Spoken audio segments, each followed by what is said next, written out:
Hi guys! Welcome back to my channel, and today's vlog ay muli ko pong babalikan yung na-review ko last previous video ko, yung Rosmar Kagaya ko soup. So, sinabi ko dun sa previous vlog ko na babalik ako after 1 week. I-update ko kayo kung anong naging resulta sa akin, kung anong nangyari, nag-experience ko sa kanya.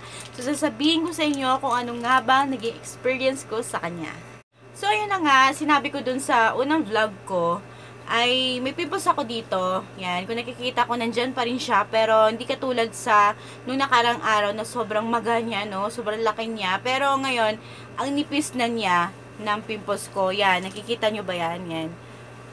Sobrang konti lang ng foundation ang nilagay ko. Kasi kung marami yan, natatakpan na yung mga pimples ko dyan. Mga pimple marks ko dyan. Ayan, yan na talaga yan. Yan, nandyan pa rin yung pimples ko. Pero nakakatulong siya kasi napanipis niya yung aking pimples. So, ito yung product na to na sinasabi ko. Kung napapansin nyo, hindi siya bukas, no? Kasi, dalawang binili ko. Yung ginamit kong sabon ay malapit na maubos. Nakakatawa lang kasi kahit malit siya, hindi siya matagal matunaw. Di katulad sa Kujik na pag nagamit mo ay mabilis siya maubos. Ito hindi. Small but terrible talaga siya. Ang nag-experience ko sa buong linggo na ginamit ko siya ay namalat yung aking mga braso, yung mga paa, kaya kailangan mo talaga mag-lotion kasi mamumuti talaga siya. Yun ang kagandahan doon kasi mamumutit ka talaga pag namalat ka.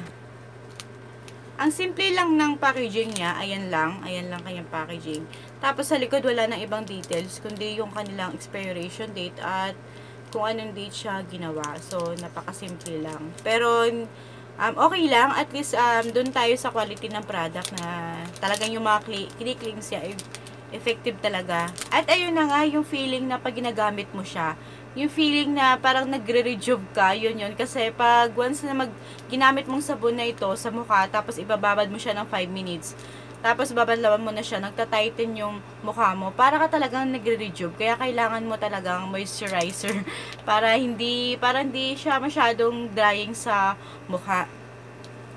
Pero minsan dahil may baby nga ako, hindi man pwedeng matagal ako sa CR, hindi man pwede palagi-lagi 5 minutes ibababad ko siya. Natatry ko na rin na kahit hindi 5 minutes okay na, binabanlawan ko na, ganun din naman kasi. Kaya, ang effect niya, ganun pa rin naman. At una ko lang napansin sa kanya, yung unang first day ko siyang ginamit, ay talagang makikita mo talaga yung yung result niya, na yung unang, for example, kung nag-rejuve ka, no, makikita mo talaga yung result niya, nagka-tighten ka. Makikita mo agad yung result niya kasi nakakaputi agad siya, lalo pa pag ilang araw na nagdumaan, mga 2 days, 3 days, nakikita mo na talaga yung resulta.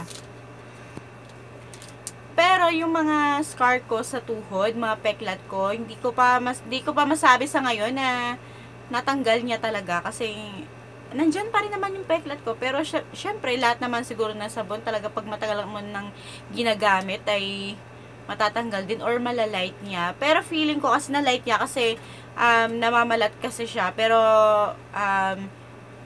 sobrang konti lang ng pamamalat niya, hindi gaano pansin. Yun lang, namumuti, kailangan po natin mag-lotion. At malambot siya sa katawan or sa mukha. At sa mga nagtatanong nga pala kung pwede nga ba ito sa mga nagpapadede. Yes po, pwede po ito sa mga nagpapadede, sa mga buntis. Kasi may nagtatanong sa akin kung pwede ba daw yan sa nagpapadede.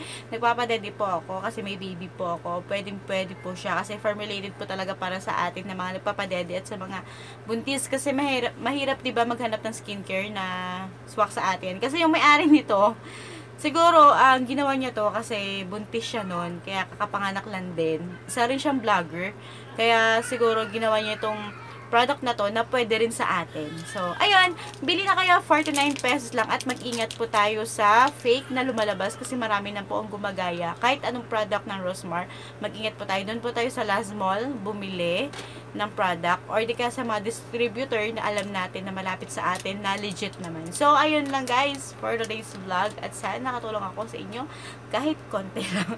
Kahit pa paano. Bye!